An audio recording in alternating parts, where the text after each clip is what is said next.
all of you mama bears that are all part of this fabulous new group, Mama Bear Mastermind. My name is Nicole and I'm with Cub Dream It. I just wanted to pop on today and I wanted to give a little bit of background about my group, Cub Dream It. First, I just want to extend, a thank you out to Kim Oliver for starting this group. I think it's such an amazing platform for all moms at any stage in motherhood. As moms, we do everything. And some of it we rock at. I mean, we just go out there and some of that stuff we just are killing it. And then other times we are literally just flying by the seat of our pants. And so the great thing about Mama Bear Mastermind is it caters to both of those situations, So when we're flying by the seat of our pants and spinning like a swirling dervish and not have a clue what to do, we have this community of other moms out there that we can reach out to when it comes to our need. And likewise, when we're doing our thing and we're rocking it, we can share our experience and our tips and know-hows with other moms who maybe need a little bit more support in that area. So I think that's really the beauty of this new group, and I can't wait to get to know so many of you so much better. So let me dive in here a little bit about Cub Dream It. So Cub Dream It is clearly an extension of Mama Bear Mastermind. And it's also an extension of my own women's blog called Girl Dream It. And so the idea comes from, well, it actually comes from my son who has a learning disability. And so Cub Dream It is meant to be a resource for moms who have children with learning disabilities or need some support in when it comes to the public schools special education departments. And so the goal is for me to be able to extend my information and knowledge and experience to help other moms out there help their cubs pursue their dreams in the face of academic struggles and challenges. So my son, he's 9 years old, he's a fourth grader, and he is dyslexic. And our journey with his dyslexia, finding out what it is, getting to the root of his reading struggles and difficulties and challenges. And then once we got to that point, the how we moved forward and in managing it and getting him some support that he needed, as well as getting him help through school. So like I said, it's been a really long, ongoing journey, blood, sweat, and tears, and literally tears, my tears, lots of them.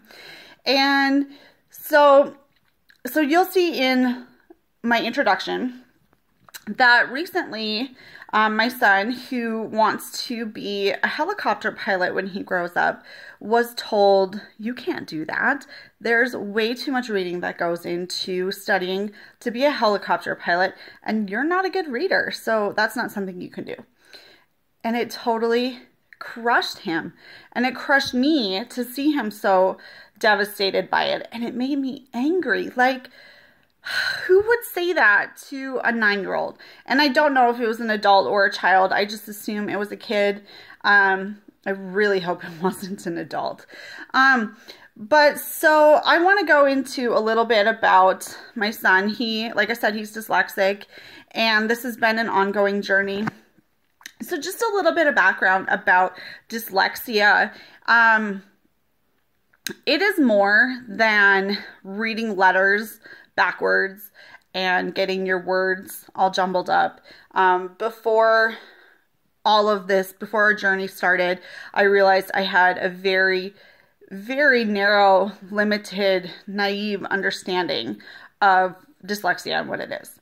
And so just a little bit more of what it is. Dyslexia is a struggle with word decoding, as well as phonological and phonetic awareness and reading fluency. So it also simultaneously can often affect spelling and writing. And so in the ADA, which is the American Disabilities Act, defines dyslexia as a disability, and that's because it meets the criteria for limiting a major life activity, and that would be reading and writing specifically. Insurance companies have, they define it a little differently. It's not something that's ever covered by insurance, which is unfortunate because things like testing for dyslexia is very expensive and very time consuming.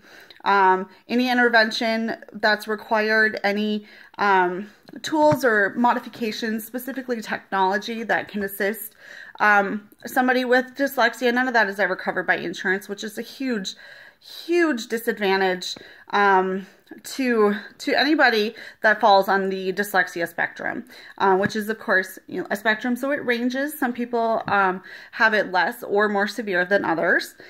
But so insurance identifies or defines it as a learning disability rather than a mental or physical disability, which is why it's not ever covered. Generally, though, in the scientific community, among researchers, psychologists, psychiatrists, it's generally defined as a neurobiological genetic disorder.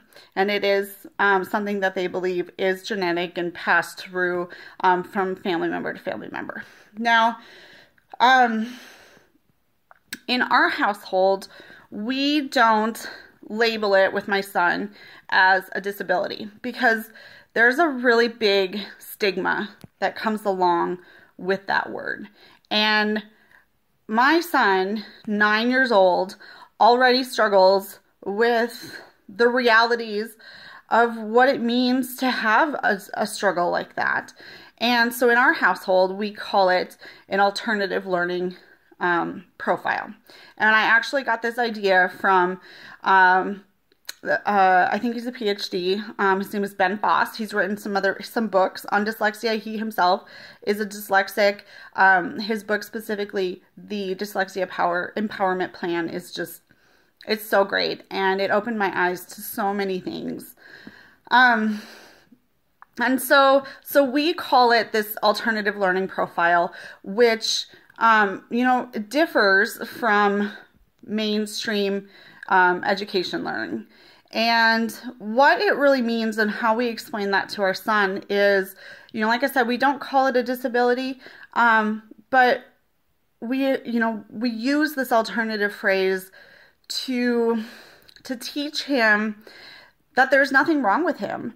But instead, he just needs to have a different approach when it comes to his education pertaining to reading and writing. And, the idea of having a disability or that word often can be associated with, being broken or having something wrong with you or being not normal. And that's a big thing is, a 9-year-old boy doesn't want to ever feel like he's not normal because he's totally normal. He differs from no other 9-year-old boy out there. And normal is a hard word because technically, from a clinical perspective, there is no definition for normal. And all kids learn at different rates and through different mediums. And so we just try to explain that the way he needs to learn when it comes to reading and writing is just a little bit of a different path than some of his peers. And, in our schools, there's usually one method of teaching lesson plans and educating our students. And that's difficult because kids learn in all types of ways. And when we teach in only one manner, we're limiting our children that need to learn outside of those parameters. I do acknowledge and recognize and understand that as a teacher, it's impossible to have a classroom of 30 students and go in there and have 30 different approaches to teaching the subject matter. It's not realistic. Nothing would ever be accomplished. Nobody would be taught, and it would just be incredibly stressful and overwhelming. However, there is an evolution going on right now, and teachers are deviating from this idea of just one single approach. Support in our classrooms allows teachers to be more diverse in how they teach and their methods. We live in, a time where more and more children are becoming outliers when it comes to difficulties and struggles with learning. ADHD, dysgraphia, dyslexia, those are all things that would fall under the idea of an alternative learning profile. And like I said, it really just means that that child needs to have a different approach when it comes to learning certain material. It doesn't mean that they don't learn or can't learn the material. They are totally equipped and have the intelligence to learn it. They just need a different approach to get to that material. And so I can't really emphasize enough that dyslexia is not, it's not a reflection of low IQ. More often it's the opposite. And a lot of children with dyslexia tend to have a higher IQ in certain areas. So like I said, so in our household, we try to identify his dyslexia, as this alternative learning profile. And children really, they have three primary sources of models at this age as they learn and define themselves and who they are. And that would be their parents, their teachers, and also their peers. And so, like I said, for us, this different identification starts at home. And we work with my son to teach him, you are normal. There's nothing wrong with you. And then it goes into the classroom.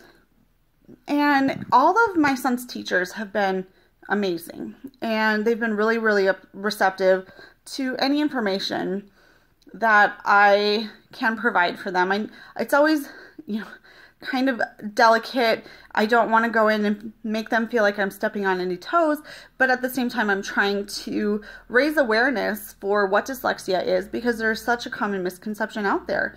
And statistics show that 1 in 10 people worldwide falls on the dyslexia spectrum. And yet, we still just have this common misconception that it's just simply reading things backwards. And that's just so far from what it really is.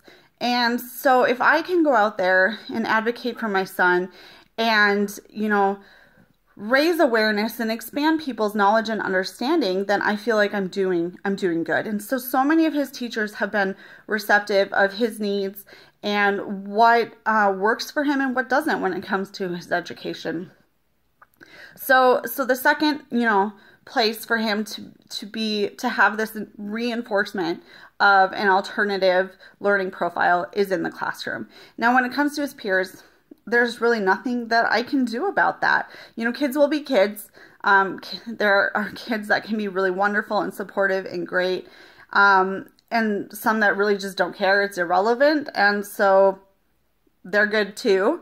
And then there's kids who are just rotten about it. But there are always going to be kids who are, terrible about just anything. Reading and dyslexia is not the exception. And so my goal is between what he gets at home and what he gets at school will arm him and prepare him and give him the confidence that he needs to advocate for himself when it comes to his peers. For so many years, and I know it was meant well, he was told, you need to just try harder and you need to read more.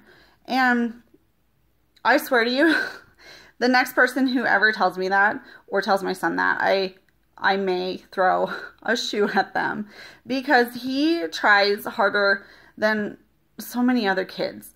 And I don't mean that as a dig to other children. He just has to work harder when it comes to certain things.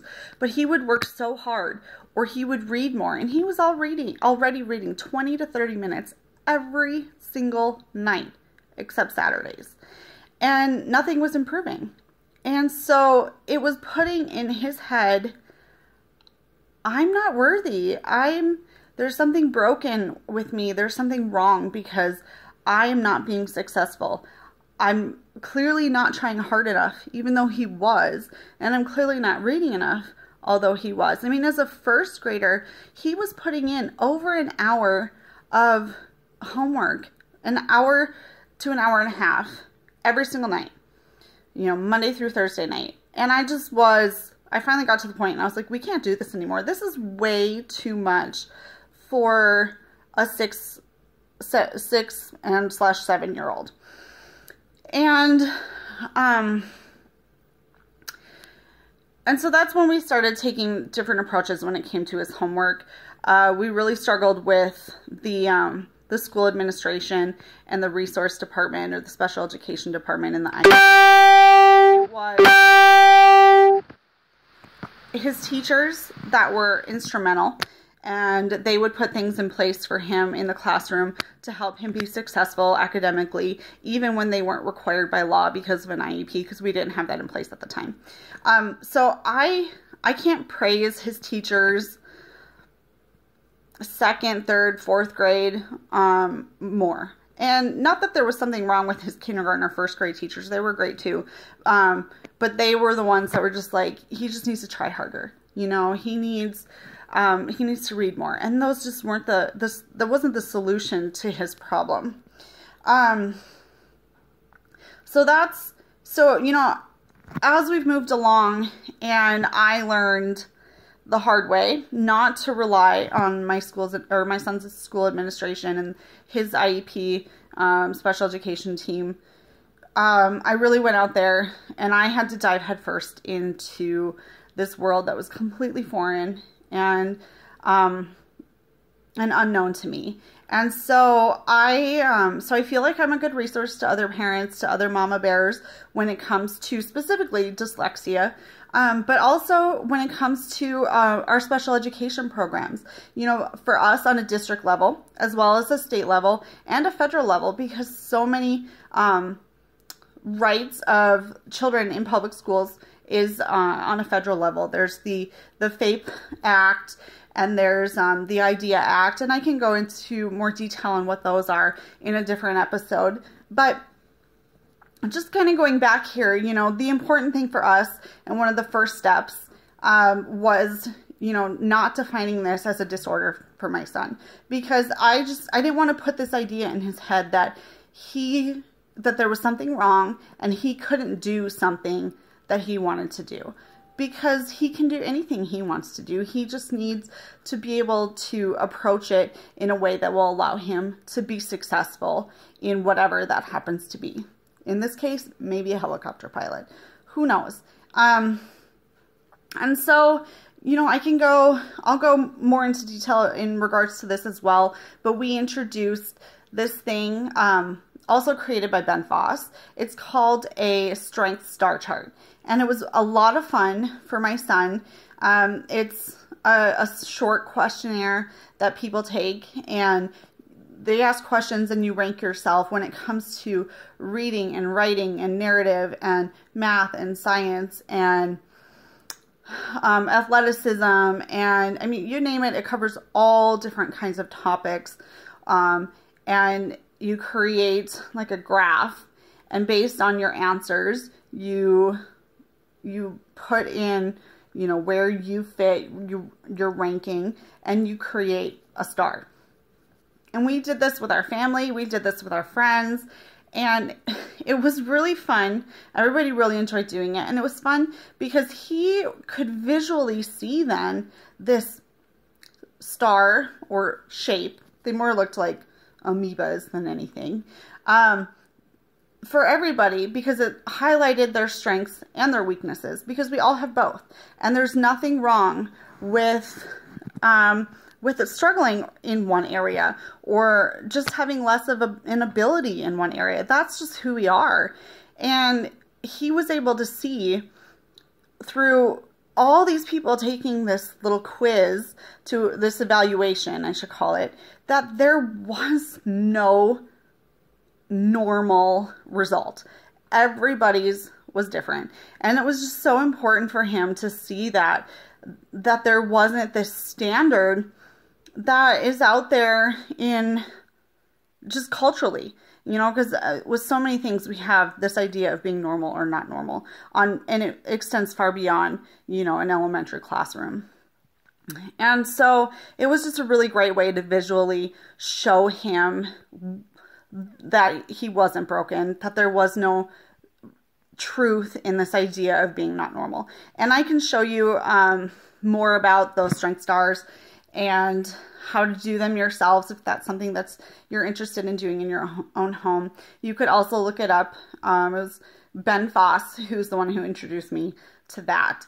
And so just to kind of wrap this up a little bit here, like I was saying, you're going to see in my vlog episodes as well as in my writing posts that I will identify this as an alternative learning profile rather than a disorder or a disability in particular.